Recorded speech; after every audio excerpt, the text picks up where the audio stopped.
Monsieur le... Ça marche? Ça fonctionne là? Pardon? Vous m'entendez? Ouais, pas beaucoup, hein, franchement, faut reconnaître. Allez-y, parlez un peu. Je pousse à fond, là, si ça fait de l'arsène, Ouais. faudra me pardonner, hein. Écoutez, on va essayer comme ça. Oui. Monsieur le maire, chers collègues, lors du débat d'orientation budgétaire, nous avions évidemment exprimé notre vision et nos recommandations. Nous avions alors mis en avant la nécessité d'abaisser la masse salariale, notamment grâce à la possibilité offerte par les nombreux départs en retraite programmés sur les 5 années à venir. Le sens de cette volonté est bien évidemment de créer davantage de capacités d'autofinancement et ainsi de pouvoir faire face aux nombreux besoins encore plus nécessaires aujourd'hui qu'hier, vous en conviendrez. Vous aviez alors largement critiqué cette prise de position assumée et vous l'avez exprimée à qui veut l'entendre ou le lire. D'ailleurs, à ce sujet, il serait de bon ton de respecter notre temps de parole. Lors de mon intervention du 23 janvier, vous avez eu de cesse de me couper la parole. C'est, vous en conviendrez, irrespectueux.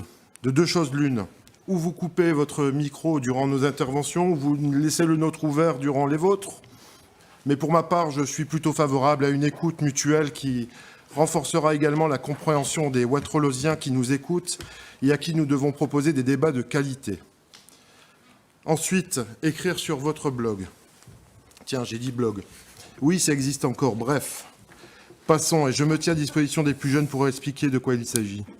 Je disais donc écrire sur votre blog et parler de, je cite, « la morgue anti-fonctionnaires municipaux ». Les mots ont un sens. De notre groupe, et bien entendu, totalement fantaisiste. Nous craignons, monsieur le maire, que vous ne soyez seul à y croire encore.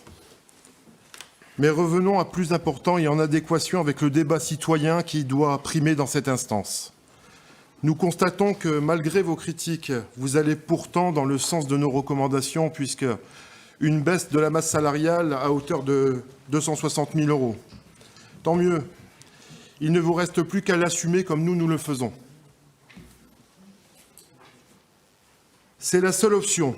Alors autant le faire avec droiture et respect, en concertation avec les organisations syndicales pour le bien-être de nos agents, donner de la visibilité et de la lisibilité plutôt que de le faire dans la confusion. Nous avons étudié ce budget primitif avec beaucoup d'attention.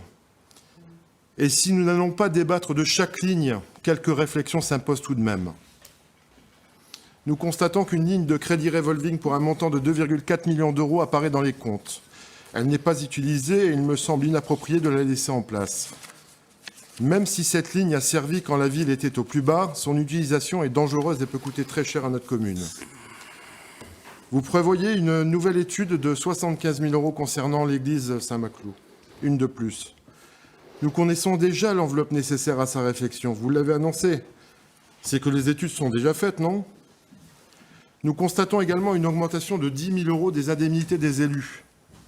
Nous ne voulons pas remettre en question l'utilité de ces indemnités, mais quand même.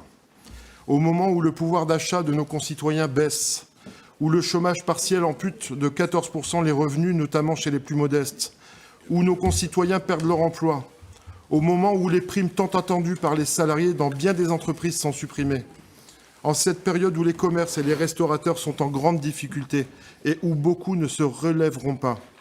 Cette volonté d'augmenter est choquante. Alors, entendez-le bien, ce n'est pas le montant de 10 000 € qui nous heurte, c'est la symbolique indécente que ce message véhicule. Nous vous demandons donc d'y renoncer. C'est pas du tout, c'est pas... En conclusion, tenant compte de la situation sanitaire et de ses effets sur les finances de la ville, nous allons soutenir ce budget primitif. Pour autant, il ne s'agit pas de vous donner un blanc-seing et nous serons vigilants à ce que chaque euro dépensé soit optimisé utilement en faveur de nos concitoyens.